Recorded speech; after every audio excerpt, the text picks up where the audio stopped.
पतझड़ हुए बिना पेड़ों पर नए पत्ते नहीं आते। कठिनाइयाँ और संघर्ष सहे बिना अच्छे दिन नहीं आते।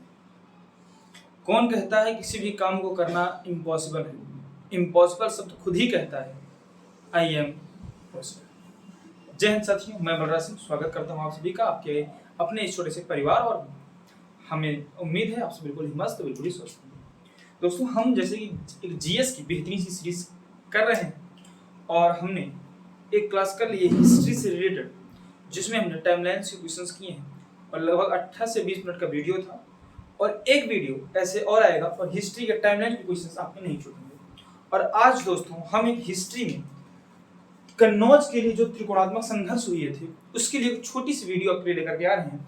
मुश्किल से 5 से 7 मिनट की वीडियो बनने वाली है और जो त्रिकोणात्मक संघर्ष है कन्नौज के लिए वो आपका पूरा कंप्लीट होने वाला है। तो दोस्तों हम वीडियो को शुरू करते हैं। क्लास अच्छी लगेगी तो क्लास को लाइक जरूर कीजिएगा, ये हमारे लिए मोटिवेशन होगा। दोस्तों सबसे पहले हम बात करें तो कन्नौज की, तो जिस समय ये त्रिकोणात्मक संघर्ष शुरू होता है उस समय में दोस्त कन्नौज का जो शासक है वो इंद्रायुध होता है।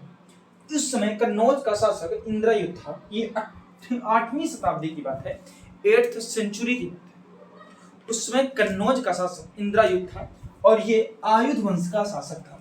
मैंने सारी चीजों को बोर्ड पर लिख दिया है ताकि लिखने में हमारा समय न जाए, आपको जल्दी से इस वीडियो को समझा दिया जाए ताकि क्लास को आप एग्जाम टाइम में देखें और एग्जाम में आप गलतियां ना करें। ठीक है दोस्तों, एग्जाम में आप जाते जाते इस वीडियो को देख सकें। दोस्तों आपको बताया कि जिस समय कन्नौज के लिए जो त्रिकोणात्मक संघर्ष शुरू हुआ था उस समय दोस्तों कन्नौज का जो शासक था वो इंद्रायुध था, जो कि आयुध वंश का एक शासक था। ठीक है दोस्तों, अब यहां से हम ये जो त्रिकोणात्मक संघर्ष है ये कुल 4 फेजों में लड़ा गया, और जो कि पहला संघर्ष, पहला फेज जो शुरू हुआ, ये पहला फेज जो है दोस्तों, ये संघर्ष जो शुरू हुआ, पहले आपको मैं ये बता दूं ये संघर्ष किसके बीच हुआ था। तो जो कन्नौज का त्रिकोणात्मक संघर्ष है ये प्रतिहार रूलर यानी प्रतिहार शासक और पाल शासक और राष्ट्रकूट शासक के बीच में हुआ। यानी ये प्रतिहार वंश, पाल वंश और राष्ट्रकूट वंश के बीच में ये त्रिकोणात्मक संघर्ष हुए हैं, और इसमें 4 फेज हैं। पहला फेज है दोस्तों, पहले जो संघर्ष शुरू हुआ था उसे शुरू करने वाला वत्सराज था। संघर्ष के पहला फेज को शुरू करने वाला वत्सराज था, जो कि प्रतिहार का शासक था, जो कि प्रतिहार वंश का शासक था। अब आप मैं यह भी बता दूं कि उस समय कौन सा वंश कहां पे राज करता था। तो दोस्तों जो प्रतिहार वंश था वो राजस्थान और गुजरात में राज करता था, और जो पाल वंश है वो बंगाल में, और जो राष्ट्रकूट वंश है वो दक्कन में। यानी प्रतिहार शासक राजस्थान और गुजरात में शासन करते थे, पाल वंश बंगाल में शासन करते थे, और राष्ट्रकूट वंश दक्कन में शासन किया करते थे। तो जो पहला फेज है वो शुरू करते हैं वत्सराज, प्रतिहार शासक हैं, और वत्सराज ने इंद्रायुध को हरा दिया। इंद्रायुध कौन था? इंद्रायुध तो कन्नौज का शासक था। तो वत्सराज जो कि प्रतिहार शासक था उसने इंद्रायुध को हरा करके कन्नौज पर शासन कर लिया है। अब दोस्तों ये फिर उसके बाद वत्सराज जब शासन कर लिया है तो वत्सराज और धर्मपाल के बीच में लड़ाई शुरू होती है। वत्सराज और धर्मपाल के बीच में फिर से लड़ाई शुरू होती है, और इस लड़ाई में राष्ट्रकूट वंश का ध्रुव बीच में हस्तक्षेप कर देता है और वो वत्सराज को हरा देता है। समझ में आया दोस्तों? ये पहला जो चरण था ये समझ में आया। पहला चरण कह रहा है कि वत्सराज जो कि प्रतिहार शासक था उसने इंद्रायुध को हरा करके कन्नौज पर शासन किया। उसके बाद इंद्रायुध और वत्सराज जीता हुआ था, तो वत्सराज और धर्मपाल के बीच में संघर्ष शुरू हुआ, और उस बीच में राष्ट्रकूट शासक ध्रुव ने इंटरफियर कर दिया और उसने वत्सराज को हरा दिया। अब दोस्तों अब बात करते हैं द्वितीय चरण की। तो द्वितीय चरण किससे होने वाला है ये समझिए। इंद्रायुध जो कि आयुध वंश का शासक था, कन्नौज में शासन करता था, तो इंद्रायुध का एक भाई था चक्रायुध।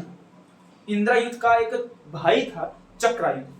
तो दोस्तों जो द्वितीय चरण है उस चरण में चक्रायुध ने अपने भाई इंद्रायुध को हरा दिया, और उस समय चक्रायुध को सहायता करने वाला पाल वंश था। पाल वंश का शासक धर्मपाल था। ठीक है दोस्त, इंद्रायुध को चक्रायुध ने हरा दिया द्वितीय चरण में, और चक्रायुध का सहायता करने वाला कोई और नहीं, पाल वंश का धर्मपाल था, और इसलिए धर्मपाल को उत्तरापथ स्वामी कहा जाएगा। तो आपसे पूछा जाएगा उत्तरापथ स्वामी किसे कहा जाता है, तो उत्तरापथ स्वामी धर्मपाल को कहा जाता है। यहां तक बात हुई हमारे दूसरे चरण की मेरे दोस्त। अब बात करते हैं इसमें तीसरे चरण में। तो अब देखो दोस्तों, तीसरा चरण किसके बीच में होगा। यहां पे आपने देखा कि वत्सराज प्रतिहार शासक था। अब वत्सराज के बाद प्रतिहार शासक, एक नया प्रतिहार वंश को एक नया राज्य मिल गया है, नागभट्ट द्वितीय। और नागभट्ट द्वितीय कौन है मेरे दोस्त, तो नागभट्ट द्वितीय ही वत्सराज का बेटा है, ठीक है। और ये प्रतिहार वंश का शासक बना है, और इस समय कन्नौज पर जो राज कर रहा है वो चक्रायुध ने इंद्रायुध को हरा दिया है। इस समय कन्नौज पर राज करने वाला है चक्रायुध। यानी अब दोस्तों वत्सराज का बेटा नागभट्ट द्वितीय प्रतिहार वंश का शासक बन गया है, और कन्नौज में शासन कर रहा है इंद्रायुध का भाई चक्रायुध, ठीक है। अब इसके बाद अब संघर्ष शुरू होता है तृतीय फेज का। तो तृतीय फेज में दोस्तों धर्मपाल को नागभट्ट द्वितीय मुंगेर के पास हरा देता है। मुंगेर के पास धर्मपाल को नागभट्ट द्वितीय, जो कि प्रतिहार शासक है, वत्सराज का बेटा है नागभट्ट द्वितीय, वो मुंगेर में धर्मपाल को हरा देता है। उसके बाद दोस्तों धर्मपाल राष्ट्रकूट शासक गोविंद तृतीय से मदद मांगता है। राष्ट्रकूट शासक गोविंद तृतीय से मदद मांगता है धर्मपाल, जब धर्मपाल को धर्मपाल की सेना को नागभट्ट द्वितीय हरा देता है। तो भाई राष्ट्रकूट शासक गोविंद तृतीय से सहायता मांगा कौन, तो मांगा पाल वंश का शासक धर्मपाल। तो दोस्तों गोविंद तृतीय ने धर्मपाल के कहने पर धर्मपाल की सहायता की और नागभट्ट को हरा दिया, नागभट्ट द्वितीय को हरा देता है। अब दोस्तों जब धर्मपाल की मृत्यु हो जाती है तो धर्मपाल के मरने के बाद देवपाल पाल वंश का नया राजा बनता है। जब धर्मपाल की मृत्यु हुई तो देवपाल पाल वंश का एक नया शासक बना, और जब देवपाल एक नया शासक बना तो देवपाल को नागभट्ट द्वितीय ने हरा दिया और कन्नौज पर शासन कर लिया। यानी अब कन्नौज पर शासक नागभट्ट द्वितीय का हो गया है। तो नागभट्ट द्वितीय ने धर्मपाल को हराया, धर्मपाल की सेना को हराया। फिर धर्मपाल ने गोविंद तृतीय जो कि राष्ट्रकूट शासक थे उनसे मदद मांगा। फिर गोविंद तृतीय ने नागभट्ट द्वितीय को हराया। फिर धर्मपाल के मरने के बाद उनका बेटा देवपाल शासक बना, और जैसे ही देवपाल शासक बनता है तो नागभट्ट द्वितीय देवपाल को हरा करके कन्नौज पर शासन कर लेता है। यहां तक बात हो गई तृतीय चरण की। अब आते हैं इसके आखिरी चरण और चौथे चरण की बात करने। तो दोस्तों जब हम आखिरी चरण में बात करेंगे तो उस समय पाल वंश का राजा यही देवपाल होगा। पाल वंश का राजा देवपाल होता है, और राष्ट्रकूट वंश का राजा है गोविंद तृतीय यही है। और दोस्तों प्रतिहार वंश में एक नया राजा बनकर के आता है मिहिर भोज। यानी पाल वंश का राजा कोई और नहीं देवपाल है, और राष्ट्रकूट वंश का राजा कोई और नहीं कृष्णा द्वितीय है। और दोस्तों प्रतिहार वंश का शासक मिहिर भोज है। अब चौथा चरण शुरू होता है, और चौथे चरण में दोस्तों प्रतिहार शासक मिहिर भोज, राष्ट्रकूट शासक कृष्णा द्वितीय को और पाल शासक देवपाल को हरा देता है। यानी आखिरी चरण में प्रतिहार शासक मिहिर भोज पाल वंश के देवपाल और राष्ट्रकूट शासक कृष्णा द्वितीय को हरा करके कन्नौज पर कब्जा पा लेता है। यानी संघर्ष दोस्तों शुरू करने वाला कोई और नहीं प्रतिहार शासक था, और लास्ट में राज करने वाला भी प्रतिहार शासक मिहिर भोज था।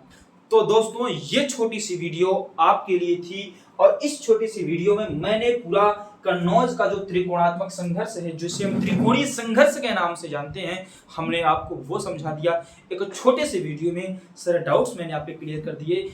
वीडियो अच्छी लगी हो तो वीडियो को लाइक जरूर कर दीजिएगा मेरे दोस्त, चैनल को सब्सक्राइब कर दीजिएगा, अपने दोस्तों के पास इसे शेयर कर दीजिएगा, क्योंकि लास्ट टाइम में रिवीजन के लिए बहुत ही महत्वपूर्ण होने वाला है। ऐसे छोटे छोटे वीडियो जो कि बहुत ही इंपॉर्टेंट टॉपिक्स होंगे आप एग्जाम्स के लिए मैं लाता रहूंगा। और अलजेब्रा आपकी 1 या 2 दिन में क्लासेस फिर से शुरू कर दी जाएंगी। थोड़ी सी व्यस्तता थी इसलिए क्लासेस नहीं हो पाई। और ये देखिए मैंने आपके लिए कितना बढ़िया साझा तैयार किया। इसको लिखने में, इसको बनाने में थोड़ा वक्त लगा, और उसके बाद इसलिए थोड़ा वीडियो अलजेब्रा की नहीं आ सकी है दोस्तों, लेकिन बहुत जल्द ही अलजेब्रा की वीडियो मैं लेकर के आऊंगा। और ये वीडियो कैसा लगा कमेंट करके हमें बताइएगा। और दोस्तों वीडियो अच्छा लगा हो वीडियो को लाइक कीजिए, चैनल को सब्सक्राइब कीजिए। ठीक है दोस्तों, बाय।